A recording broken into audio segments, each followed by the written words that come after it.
As Samuel grew old, he appointed his sons to be judges over Israel. Joel and Abijah, his oldest sons, held court in Beersheba. But they were not like their father, for they were greedy for money. They accepted bribes and perverted justice. Finally, all the elders of Israel met at Ramah to discuss the matter with Samuel. "Look," they told him, "you are now old, and your sons are not like you. Give us a king to judge us like all the other nations have." Samuel was displeased with their request and went to the Lord for guidance. "Do everything they say to you," the Lord replied, "for they are rejecting me, not you.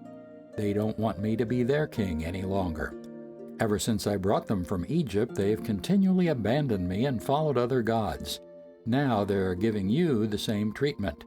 Do as they ask, but solemnly warn them about the way a king will reign over them."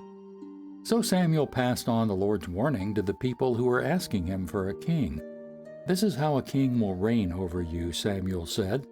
"The king will draft your sons and assign them to his chariots and his charioteers, making them run before his chariots.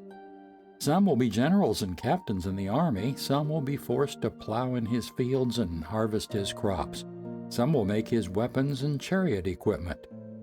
The king will take your daughters from you and force them to cook and bake and make perfumes for him. They will take away the best of your fields and vineyards and olive groves and give them to his own officials. He will take 1/10 of your grain and your grape harvest and distribute it among his officers and attendants.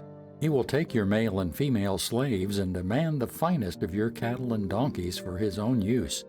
He will demand 1/10 of your flocks, and you will be his slaves. When that day comes, you will beg for relief from this king you're demanding, but then the Lord will not help you." But the people refused to listen to Samuel's warning. "Even so, we still want a king," they said. "We want to be like the nations around us. Our king will judge us and lead us into battle."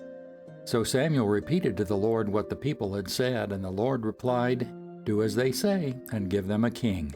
Then Samuel agreed and sent the people home.